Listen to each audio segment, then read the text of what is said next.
What's up, guys? Nintendo Nick here, and welcome back to another Top 10 Tuesday. Today we're going to be talking about the top 10 stupid things in Mario Party.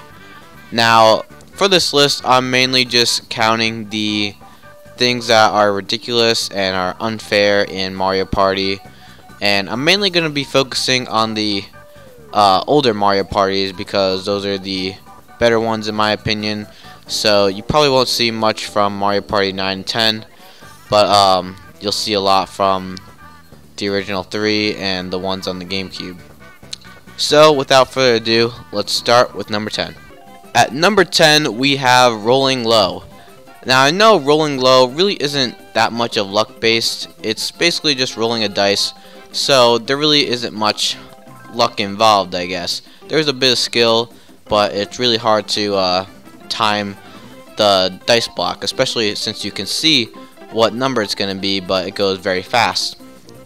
But if you're not really good like most people about rolling the dice and seeing what number it's going to be and timing it, then it can be really annoying, especially if you get like a mushroom or a golden mushroom where you have 3 dice blocks and you get low numbers like 1, 2, and 3s, which can be really annoying, especially if you're really close to a star and one of your opponents are close to the star too, and you roll a 1 yet you're 2 spaces away and your friend rolls like a 8 or something and they're like 6 spaces away, and it's really unfair in my opinion, mainly because you really don't know what you're gonna get from the dice block.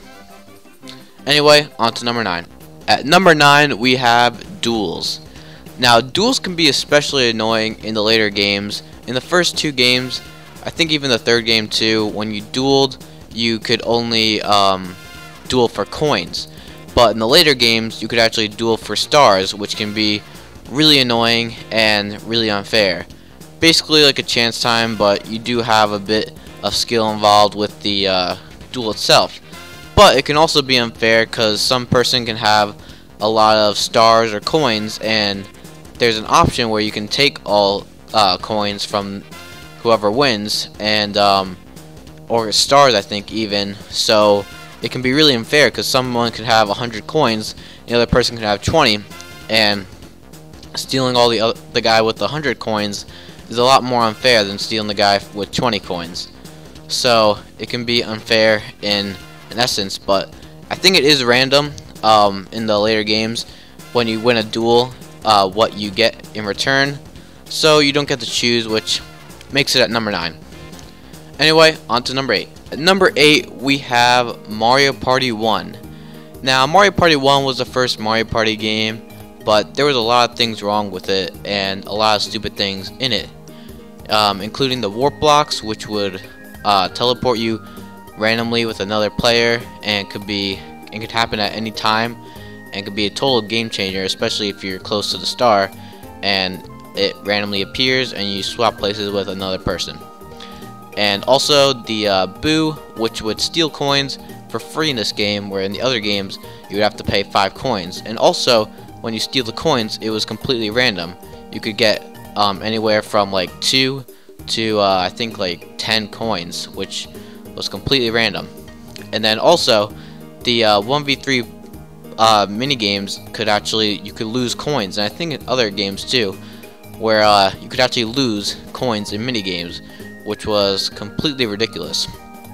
Also the fact that the infamous the control stick rotating mini games were completely annoying and gave blisters and rashes to kids, that Nintendo actually had to do a lawsuit where they had to buy gloves to the people so that they prevented them from having blisters and rashes. So yeah, also the fact that the Zatars were in this game, which cost twice as much as a regular star and didn't even give you a star in the first place. I think it even subtracted a star, but I think I might be wrong about that. Anyway, on to number 7. At number 7 we have the items. Now some of the items are kind of fair, like the mushroom and even the super mushroom a little bit, mainly because of the randomness of the dice block, like I said, number 10. But some of the items, like the magic lamp, or also known as the golden pipe in some games, the treasure box, the boo bell, and the dueling glove can be a bit annoying, especially if you get them for free. And especially the magic lamp or the golden pipe can be really annoying, especially if you get it for free, like in the item minigames in Mario Party 2, 3, and 4. At least in 4, you could only get either a mega mushroom or a mini mushroom from space. But in Mario Party 2 and 3, if you landed on an item spot, you basically would get a random item, or sometimes not an item at all. But the fact that you still have a random chance of getting a really good item for free is really annoying, because especially the magic lamp that brings you all the way to the star for free is really annoying, especially if you have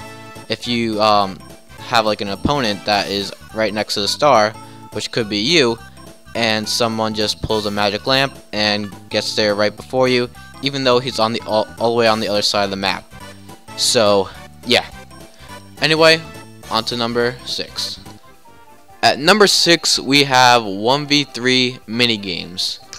Now, the reason I put this at this list is because most of the 1v3 minigames, whether it's Mario Party 1 or Mario Party 8, are mainly favored on one side. They're not really balanced at all. Some of them favor the 1 player, while others favor the 3 players, which is really annoying. Especially, there's this one in Mario Party 5 where it's completely unfair for the 3 players, and it usually ends in like 5 seconds, which 1 player hits a tower with a bunch of hammers, or with a hammer, and you have to jump over, but sometimes it fakes it and it just completely changes the entire game, and can be finished in like 5 seconds.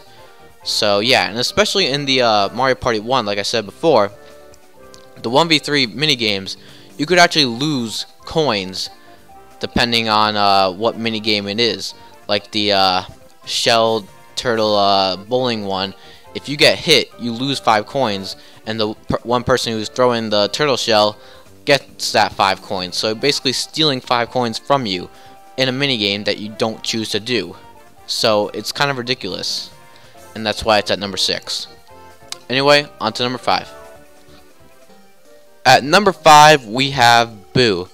Now, Boo can be really annoying, especially like I said in the first game, where you could get Boo for, you can steal coins from Boo for free, and you can steal it from anyone. In other games, it's 5 coins, so it's kind of fair. But you could also steal a star for 50 coins, which is completely ridiculous. It's basically like a duel, but you're not even fighting for that star. You're basically just stealing it for free. And it's really ridiculous because you can have as many coins as you want, but you can't reach that. If you can't reach that star, it doesn't matter, because you can just go to Boo and steal stars from other people, which is completely ridiculous because you didn't really earn it and you just stole it from someone. So it's basically subtracting 1 from them and adding 1 to you, so it can change you from 4th place to 1st place and make the guy who had a star from 1st place to 4th place. So it's a complete game changer, and that's why it's at number 5. Anyway, on to number 4. At number 4, we have Chance Time. Now, I could have not made this list without Chance Time.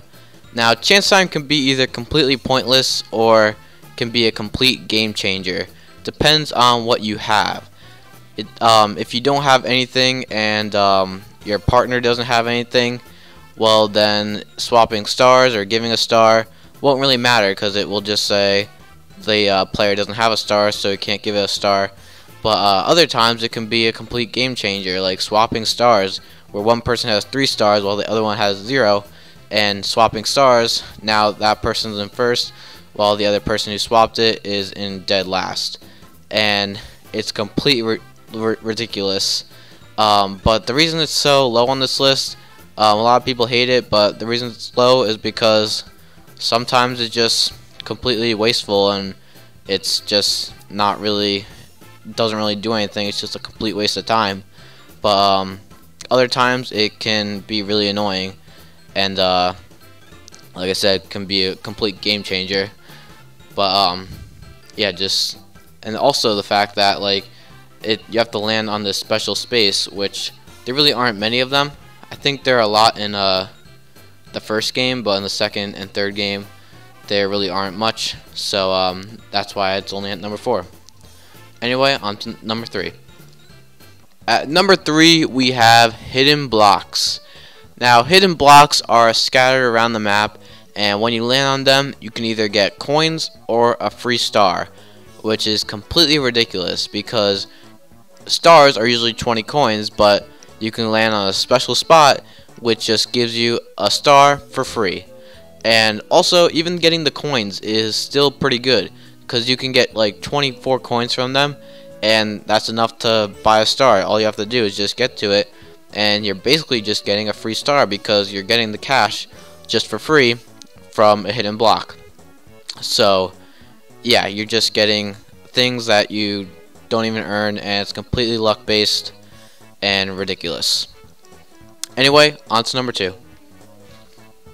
At number 2 we have Shy Minigames. Now this minigame only appears when you land on the space and only appears in Mario Party 3. But the ridiculous part about it is that you have no choice. Basically, Game Guy steals all your coins and forces you to play this minigame in which you basically just gamble for all the coins that you have. So you can either lose all your coins or double it, which is ridiculous because even in battle minigames, most of the time they don't steal all your coins. They just steal a certain amount, and most of the time for this Game Guy minigame you'll mainly lose, and most of these games are luck based. Like there's one with a dice, there's one where it's like betting on Chain Chomp to eat a piece of cake, there's like one where I think you have to like pick a certain card or something like that, and it's completely luck based and ridiculous because you're betting all your money on it, and it is rewarding if you get it right, but it's completely luck based, so you don't really have any skill involved in what you're really gambling on. So it's basically just gambling, but you have no choice of gambling on, or when you want to gamble. It's like being able to not stop gambling, where in here you're basically forced to gamble from a guy in a mask. So yeah, not really that trustworthy, but the reason it's only at number 2 is because it only appears in Mario Party 3. Anyway, on to number 1. At number 1 we have luck-based minigames. Now these minigames are completely based off of luck and can be completely random. Like as you can see, a slot machine, or picking strings, or picking a card, or picking a boo, or doing some random thing which completely is based off of luck. And it's really ridiculous because anyone can win, and it doesn't matter if you're playing or not. As you can see, like Luigi wins by doing absolutely nothing, and the reason he wins most of the time is because of luck. And so really most of the minigames, especially in the early Mario Party games, they contain basically all luck, and there are very few that contain skill. Even the games that are like mashing the A button, they're really not much skill. It's basically just luck of maybe you started earlier, maybe you started late, or ended late, and then that's why you lost, or that's why you won. And that's really the mashing the A button mini games are really the only ones that are not really that much luck and are mainly skill. But the ones that you have completely random chances, like dice blocks, pulling strings, picking a random object, they're just unfair, and anyone can win, like I said, and you can just be doing absolutely nothing like Luigi and win for some apparent reason. So yeah, anyway, that is my list of the top 10 stupid things in Mario Party. Hope you guys enjoyed. thank you guys all for watching. Make sure to like, comment, subscribe, and stay tuned for more Top 10 Tuesdays right here on Town Nick. Bye.